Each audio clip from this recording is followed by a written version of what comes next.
미국의 라이트 형제가 인류 최초의 비행기를 만들어서 하늘에 띄우기 오래전에 고대 그리스에는 이런 슬픈 전설이 있었습니다. 다이달로스와 이카루스라는 아버지와 아들의 관련된 전설입니다. 그리스 최고의 기술자였던 아버지 다이달로스는 한 번 들어가면은 도저히 빠져나올 수 없는 미궁을 설계를 했습니다. 그런데 어쩐 일인지 왕의 진노를 사게 되어져서 이 다이달로스가 자기의 어린 아들 이카루스와 함께 자기가 만든 그 미궁 꼭대기에 갇혀버렸습니다. 천재적인 재능을 가지고 있었던 이 다이달로스는 고심 끝에 내 아들을 여기 평생 썩혀 죽게 할 수 없다는 일념하에 밀랍과 새의 깃털을 이어가지고 큰 날개를 만들었습니다. 그리고 아들에게 최고에 맞는 날개를 역시 만들어 주었습니다. 그리고 그것을 가지고 날 수 있는 기본적인 비행 기술을 아들에게 가르쳐 주었습니다. 마침내 완성된 날개를 달고 두 사람이 하늘을 날기 직전에 아버지는 아들 이카루스에게 몇 가지 충고를 했는데 그 중에 하나가 이것입니다. 너무 낮게 날면은 날개 깃털이 바다에 젖어 날개가 무거워 빠질 것이고, 너무 높이 날면은 날개의 그 밀랍이 태양열에 녹아버릴 것이니 적당한 높이로 날아야 된다라고 경고를 해 주었어요. 그러나 슬프게도 이 어린 아들은 아버지의 경고에도 불구하고 다 자기가 날 수 있다는 그 사실에 흥분하여 가지고 태양에 가깝게 높이 날았습니다. 그리고 그에 따라 날개의 밀랍은 조금씩 녹아내리기 시작했고, 마침내 소녀는 까마득한 높은 곳에서 바다로 추락하고 말았습니다. 여러분, 사람들은 승승장구하는 사람을 일컬어 뭐라 그래요? 날개를 달았다 그래요. 날개를 달았다. 그리고 그 높은 자리에서 어느 한순간에 갑자기 뚝 떨어지면 누가 물었어요. 너 대통령 될래? 그러니까 하는 말이 감옥에 보내려고요? 요즘은 과거로부터 자꾸 그런 인식이 들어요. 어느 날 갑자기 높은 자리에서 뚝 떨어진 것을 일컬어서 날개를 달았다, 날개가 꺾였다, 이런 표현을 써요. 새가 하늘을 높이 나는 것처럼 그렇게 비약적인 성공을 향해 날아가는 그 사람, 날개를 달았다, 이렇게 표현하기도 합니다. 지난 정권에서 날개를 달아 비상하려던 사람이 그만 날개가 부러져 추락하고 말았죠. 우리는 이번 정권에는 그와 같은 일이 일어나지 않았으면 정말 좋겠습니다. 오늘 본문에 솔로몬이라는 사람이 나오는데, 솔로몬에는 높이 날아다니는 그런 모습이 이 열왕기 상서를 보면은 쭉 기록되어져 있어요.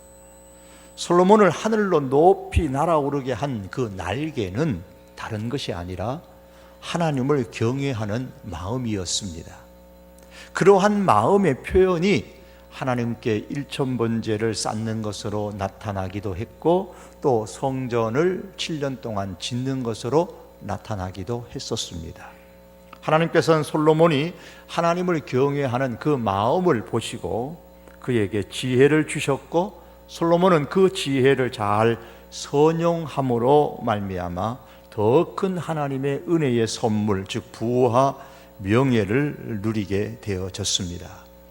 열왕기상 10장 23절, 바로 앞에 나오는 장의 23절과 25절의 말씀을 한번 보겠습니다. 이런 내용입니다. 제가 읽을게요. 솔로몬 왕의 재산과 지혜가 세상의 그 어느 왕보다 큰지라 온 세상 사람들이 다 하나님께서 솔로몬의 마음에 주신 지혜를 들으며 그의 얼굴을 보기 원하여 그들이 각기 예물을 가지고 왔으니 곧 은그릇과 금그릇과 의복과 갑옷과 향품과 말과 노새라 해마다 그리하였더라. 조금 더 내려가서 10장 27절의 말씀에 보시면 왕이 예루살렘에서 은을 돌같이 흔하게 하고 백향목을 평지에 뽕나무같이 많게 하였더라. 그 당시에 가장 귀한 백향목이 가장 흔한 뽕나무처럼 많았고, 얼마나 금이 많았던지 부요했던지 은은 돌같이 흔하게 여겼습니다. 솔로몬의 지혜를 듣기 위해서 온 세상의 사람들이 솔로몬의 얼굴을 보기를 원했고, 그로 인해서 은그릇, 금그릇 비롯한 많은 예물을 가지고 솔로몬을 찾아왔습니다. 그 결과 23절의 말씀처럼 솔로몬 왕의 재산과 지혜가 세상의 그 어느 왕보다 컸습니다. 솔로몬은 부요와 명성을 얻었습니다. 요즘 말로 하면 날개를 달고 하늘 높이 날고 있었던 겁니다. 솔로몬을 이렇게 하늘 높이 날 수 있었게 만든 것은 다른 게 아닙니다. 하나님을 경외하는 마음이었습니다. 그 마음을 가지고 하나님이 주신 것을 잘 선용했을 때에 그런 높이 날 수 있었던 겁니다. 여러분, 하나님을 경외하는 그 마음, 그것이 바로 우리 인생의 날개입니다. 그러나 종종 우리는 이 사실을 잊어버리고 하나님을 경외하는 것을 오히려 인생의 무거운 짐으로 여기는 때도 있습니다. 탈무드에 나오는 이야기입니다. 하나님께서 여러 동물들을 만드셨는데 하루는 새가 하나님께 찾아와서 불평을 했습니다. 하나님, 참 불공평합니다. 왜 그래? 뱀은 독이 있고 사자는 날카로운 이빨이 있고 말에게는 그 딱딱한 말굽이 있어서 위험에 빠졌을 때에 자신을 지킬 수가 있는데, 우리 새들은 아무것도 없이 당하면 그저 당할 뿐입니다. 우리에게도 뭔가 우리 자신을 지킬 수 있는 것을 주십시오. 하나님께서 일리가 있다고 생각하시고 새의 손을 이제 날개로 만들어 주셨습니다. 성경 이야기가 아니고 그냥 탈무드에 나오는 이야기예요. 얼마 후에 다시 새가 찾아왔습니다. 하나님께서 만들어 주신 그 날개 때문에 도통 너무 무거워가지고 전처럼 빨리 달릴 수도 없고 손으로 하던 일을 다 입으로 다시 해야 되기 때문에 더 불편해졌습니다 라고 투덜대고 불평했습니다. 그러자 하나님께서 말씀합니다. 야, 이 어리석은 새야, 너에게 준 날개는 치고 다니라는 무거운 짐이 아니라 하늘로 높이 날아다니라고 준 날개다 그러셨어요. 여러분, 이 어리석은 새처럼 우리가 종종 그렇게 생각할 때가 있어요. 하나님을 경외하는 것이 무거운 짐이라고 느껴지십니까? 내가 하나님을 믿는 이것 때문에 더 빨리 성공하지 못한다고 생각하지는 않으십니까? 하나님을 경외하는 것 때문에 삶이 좀 불편해졌다고 생각지 않으시는가요? 좀 오래전입니다. 제가 전도사 시절에 어느 교회 목사님하고, 제가 섬기던 교회 목사님하고 굉장히 친했는데 그 목사님이 오셨어요. 그 당시에는 이제 교회에 저희도 이제 주차할 때에 뭔가 붙이는데 교회 스티커를 이렇게 참 많이 붙이던 유행하던 때였습니다. 근데 그 목사님이 하시는 말씀이, 나는 우리 교회 스티커 안 붙여. 그러니까 제 섬기던 교회 목사님, 왜 안 붙여? 그러니까 너는 담임 목사가 왜 스티커도 안 붙이고 다시냐? 교인들한테 붙이라 그래 놓고 그래. 너는 왜 안 붙이냐? 그러니까 그거 붙이고 나면 불편해. 가다가 뭐 박치기를 하고 사고가 나면 한바탕 싸워야 되는데 싸울 수도 없고 너무 불편해가지고 안 되겠다고. 여러분, 하나님을 믿는 것 때문에 삶이 좀 불편해졌다고 느끼십니까? 장사할 때도 좀 내가 하나님을 믿는 것 좀 알면 불편하고, 직장 다니기도 뭔가 상사나 동료나 후배가 알면 좀 이것은 좀 뭐라고 해야 되겠는데 이게 막 성질대도 하지도 못하고, 학생들이 좀 성적 좋게 하는데 실력은 좀 딸려가지고 어쩌다가 공부 안 한 게 나오면 컨닝 한번 해보고 싶은데 뭔가 마음이 찝찝해서 하지도 못하고, 그 예수 믿고 하나님을 믿는다는 게 너무너무 삶에 불편해 라고 생각하신 적은 없으십니까? 여러분, 그러나 이걸 기억하셔야 됩니다. 나에게 짐이라고 생각되는 이 하나님을 경외하는 이 날개, 여러분, 이것이 우리를 하늘로 날게 만드는 겁니다. 하나님은 하늘로 높이 날아오르라고 우리에게 하나님을 경외하는 이 날개를 달아주셨습니다. 솔로몬이 하나님을 경외하는 이 믿음의 날개를 달고 있었을 때는 세상에서 가장 지혜로운 사람이었고 가장 부유하고 명성이 높은 사람이었습니다. 이 솔로몬의 인생에 있어서 가장 행복했던 순간이 언제였냐면 바로 하나님을 경외하는 이 마음을 잘 간직하며 하늘을 날 때였습니다. 그러므로 여러분, 하나님을 경외하는 마음이 곧 내 인생의 날개다라는 생각을 늘 기억하면서 살아갈 수 있기를 바랍니다. 그런데 오늘 본문은 슬픈 사실을 우리에게 알려줍니다. 9절의 말씀에 이렇게 말씀해요.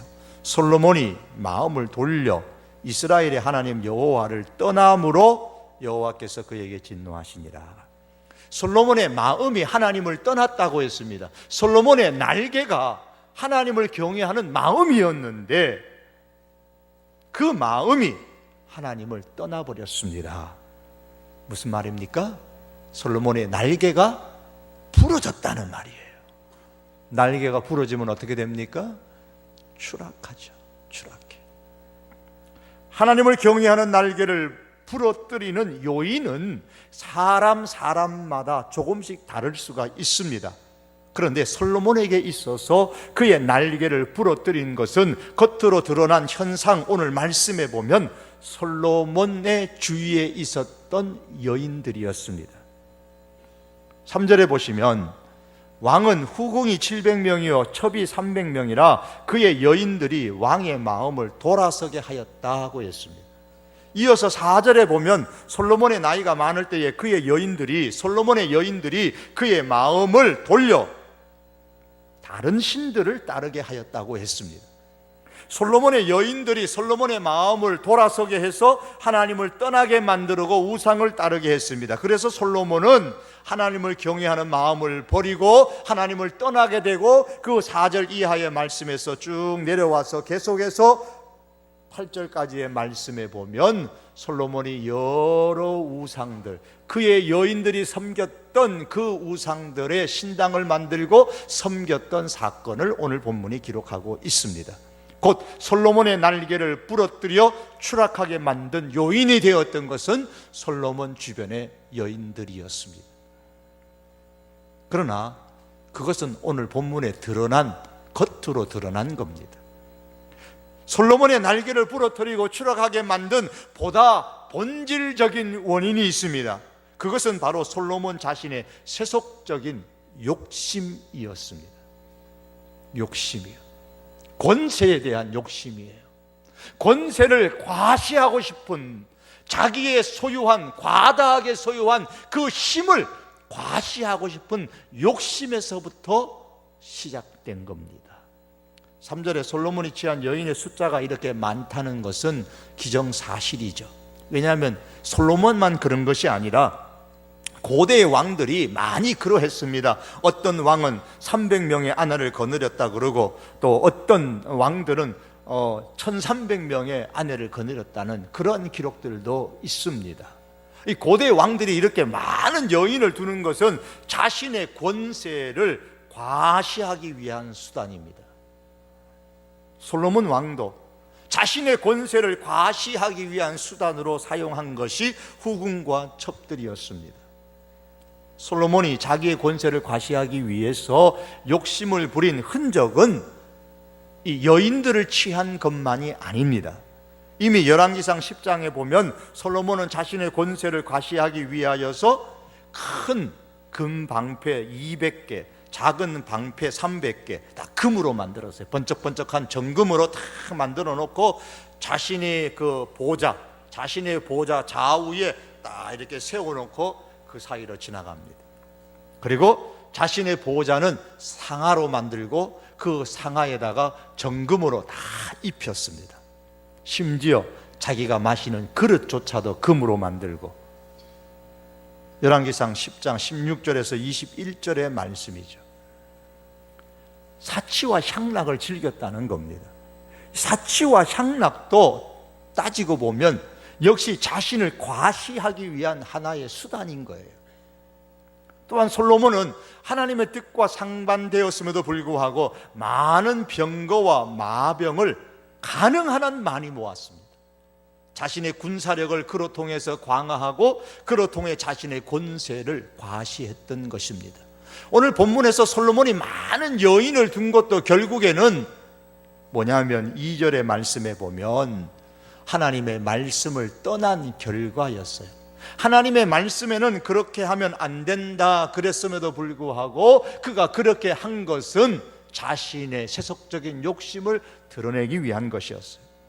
하나님은 이미 신명기 17장에서 왕이 되는 사람이 삼가해야 할 세 가지를 가르쳐 주셨습니다.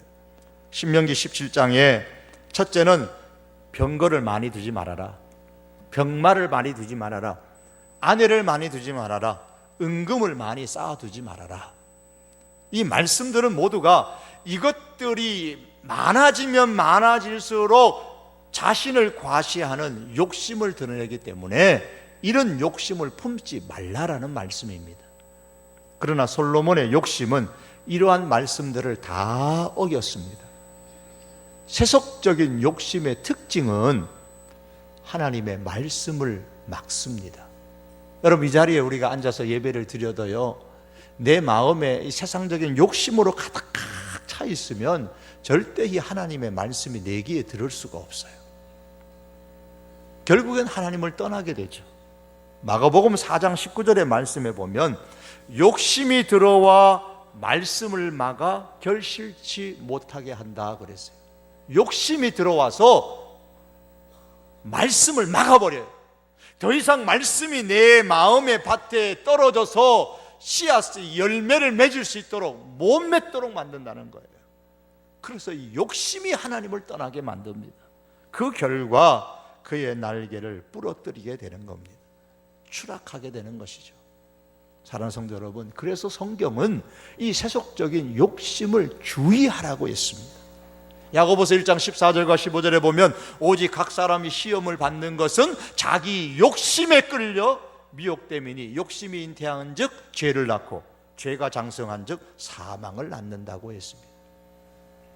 사람이 자기를 과시하게 만드는 세속적인 욕심에 이끌려 살게 되면 그 마음이 하나님을 떠나게 됩니다. 이것을 야고보서에서는 욕심이 잉태한 즉 죄를 낳는다라는 말로 표현했습니다.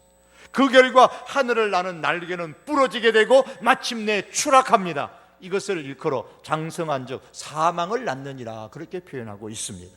욕심의 결과는 사망이에요. 추락이라는 말입니다. 사람이 이런 세속적인 욕심에 가득 차서 거기에 끌려서 살아가게 되면 사방이 깜깜해집니다. 사방이 깜깜해요. 아무것도 안 보입니다. 오직 자기만 보입니다. 자기만.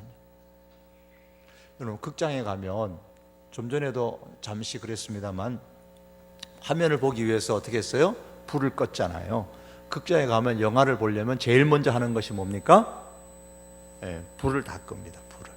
그리고 앞에 화면만 잘 볼 수, 스크린만 잘 볼 수 있도록 불을 비춥니다. 주변이 깜깜하고 오직 정면에 화면만 잘 보이도록, 그래서 집중하도록 하는 거예요. 욕심이라는 것은 자기에게 더 잘 집중하도록 하기 위해 가지고 그 주변을 깜깜하게 만들어 버려요. 그 결과 욕심에 이끌려 살아가는 사람은 다른 사람도 안 보이고 하나님도 안 보이고 오직 자기만 보이는 겁니다. 결국 하나님을 떠나게 됩니다. 사랑하는 성도 여러분, 우리의 삶 속에 무엇이 보이십니까? 하나님이 보이십니까? 나를 향한 하나님의 사랑이나 나를 향한 하나님의 간절한 마음, 이런 것들이 느껴지고 보여지십니까? 아니면 오직 내 자신만 혹은 내 가족만 보입니까? 사방에 아무것도 안 보이십니까? 나를 과시하게 만드는 이 세속적인 욕심은 내 주변을 보지 못하게 만들고, 그래서 마침내 하나님을 떠나게 만들고, 그 결과 날개는 부러지고 추락하게 됩니다.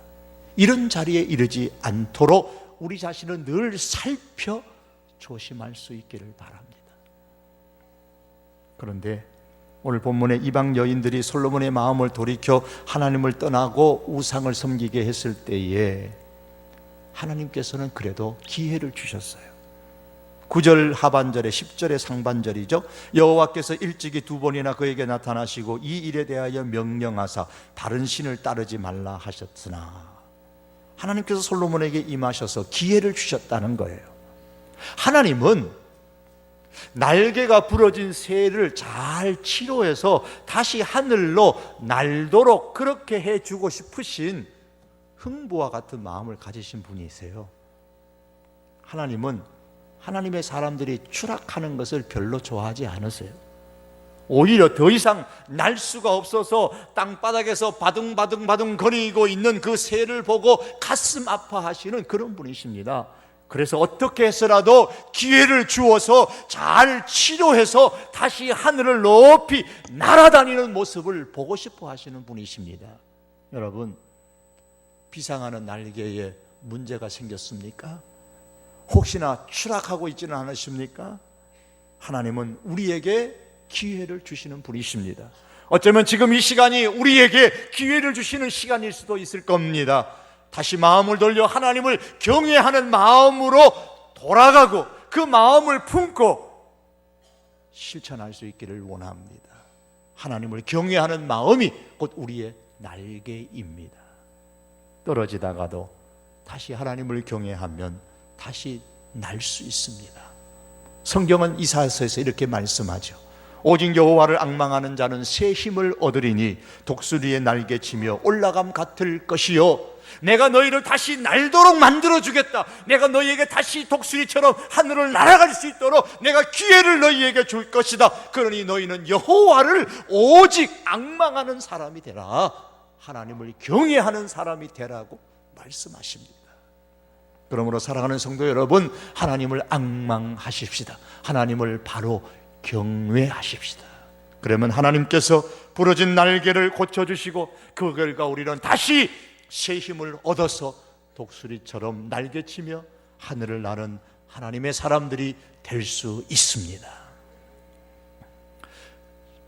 날개가 부러져서 추락하면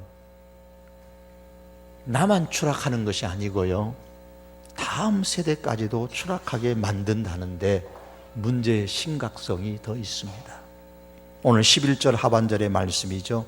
내가 반드시 이 나라를 내게서 빼앗아 내 신하에게 주리라. 이 말씀처럼 어떻게 됩니까?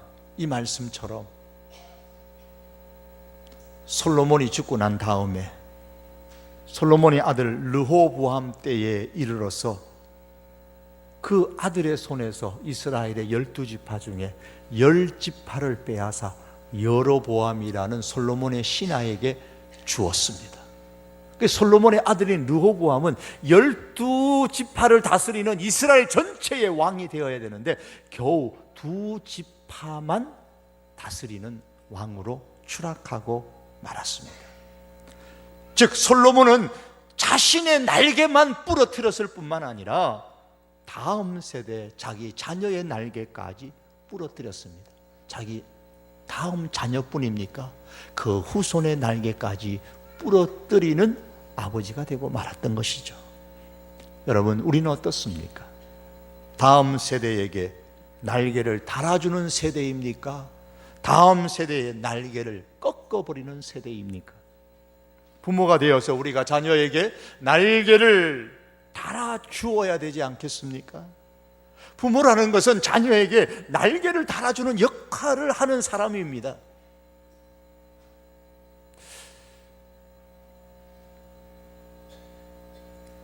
아무리 부모를 섬겨도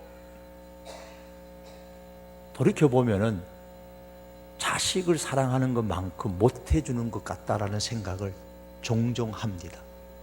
나만 그런 게 아니라 모든 분들이 다 그런 것 같아요. 그래서 내리사랑이라는 말이 나오지 않았나 싶습니다. 이 사랑이라는 것은 위로 올라가는 것이 아니라 아래로 내려가는 거예요. 그래서 자녀가 부모를 공경하는 것은 당연하지만 자녀가 부모 공경하는 것은 부모가 자녀 사랑하는 것에 못 미칩니다. 아무리 해도 그 마음의 중심으로부터 시작해서 현실적으로 못 미치게 돼요. 무슨 말씀이냐면 부모는 자녀들을 내리 사랑하게 되어져 있어요. 즉 부모는 자녀들에게 날개를 달아주는 역할을 하는 사람이에요. 우리 기성세대는 다음 세대에게 날개를 달아주어야 되는 거예요. 사실 그것이 기성세대의, 부모의 세대의 사명인 겁니다. 책임인 거예요. 다음 세대에 하나님을 경외하는 날개를 잘 달아주어서, 그래서 다음 세대가 독수리처럼 하늘을 높이 날아갈 수 있도록 만들어주는 세대가 부모의 세대인 겁니다. 그래서 다음 세대는 더 하나님을, 부모의 세대보다 하나님을 잘 경외해서 더 좋은 가정을 만들고 다음 세대가 더 좋은 교회를 만들어가는 그런 은혜가 있어야 됩니다. 그걸 누가 먼저 만들어요? 부모의 세대가 만들어 주어야 됩니다. 참으로 우리가 이렇게 되기를 원한다면 먼저 우리가 세속적인 그 욕심을 먼저 버려야 되고요, 하나님을 경외하는 그 마음을 더욱 굳게 가질 수 있어야 됩니다. 그리고 내가 희생하더라도 하나님을 경외하는 그 믿음의 날개를 다음 세대에 달아주는 그런 우리 부모의 세대, 우리 성도교회 교우들의 삶이 될 수 있기를 주님의 이름으로 축복합니다. 말씀을 맺겠습니다. 사랑하는 성도 여러분, 하나님은 우리 인생들에게 날개를 달아주셨습니다. 그 날개는 바로 하나님을 경외하는 마음입니다. 하나님을 경외하는 마음은 짐이 아니에요. 날개와 같은 겁니다. 하나님을 경외하는 마음이 떠나면 하나님께서도 우리를 떠나세요. 하나님을 경외하는 날개를 달고 있을 때 만일 우리가 비상하여 하늘로 높이 날아갈 수가 있습니다. 그러나 하나님을 떠나면 날개가 부러지는 것이요, 날개가 부러지면 추락하고 맙니다. 사랑하는 성도 여러분, 우리의 날개를 부러뜨리는 가장 근본적인 요인은 여러 종류가 있지만 무엇보다도 내 자신의 힘을 과시하고자 하는 그런 세속적인 욕심입니다. 이 세속적인 욕심이 하나님을 경외하는 마음을 버리게 만들고, 하나님을 떠나게 만들고, 교회를 떠나게 만들고, 우리의 날개를 부러뜨려 추락하게 만듭니다. 그러므로 늘 우리가 신앙생활함에 있어서 이 세속적인 욕심에 이끌리지 아니하도록, 거기에 빠지지 않도록 우리 자신을 늘 살펴 조심하는 신앙의 생활을 할 수 있기를 바랍니다. 혹 그와 같이 넘어졌을 때에, 욕심에 이끌려 넘어졌을 때에 하나님은 잘됐다 싶어서 그 사람, 날개가 부러진 새가 땅바닥에 떨어졌을 때에 그것 잡아서 구이해 주시는 분 아니십니다. 기회를 주시는 분이십니다. 하나님께서 기회를 주실 때에 그 기회를 놓치지 말고 하나님을 경외하는, 앙망하는 이 믿음을 회복할 수 있기를 바랍니다. 회복할 뿐만 아니라 다음 세대에까지 하나님을 경외하는 이 믿음을 잘 전수해 주어서 우리 때보다 자녀의 때는 하나님을 더 잘 경외하는 마음을 가지고 하늘을 높이 비상할 수 있는 우리의 자녀의 세대가 될 수 있도록 주님의 이름으로 기도하시고 힘써 주시기를 주의 이름으로 부탁합니다. 기도하시겠습니다. 하나님 아버지, 주님의 사람들입니다. 주께서 우리에게 하늘을 높이 나르라고, 세상의 이 땅에 기면서 다니지 말고 하늘을 날아다니라고 날개를 달아주셨는데, 주여 때로는 이것이 너무 무겁다고 원망하고 불평할 때가 있는 우리의 연약함을 긍휼히 여겨주시옵소서. 하나님을 경외하는 이 마음, 우리 몸에 날개와 같은 것임을 잊지 않고 더욱더 하나님을 경외하는 마음을 가지고 살 수 있게 하여 주시옵소서. 하나님을 떠나지 않는 인생이 되게 하시며, 또한 우리의 다음 세대에게 이 하나님을 경외하는 마음을 잘 전수하는 우리 부모의 세대가 될 수 있도록 은혜를 주시옵소서. 아버지 하나님, 우리가 힘쓰고 노력하지만, 그러나 아버지 우리의 자녀들 속에는 아버지 하나님 지금 주님을 떠나 있는 자녀들도 많이 있습니다.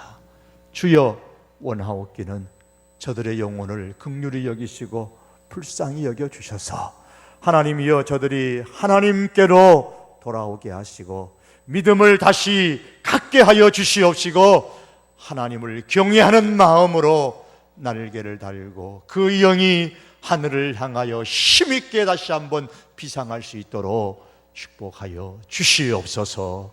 예수님의 이름으로 기도하옵나이다. 아멘.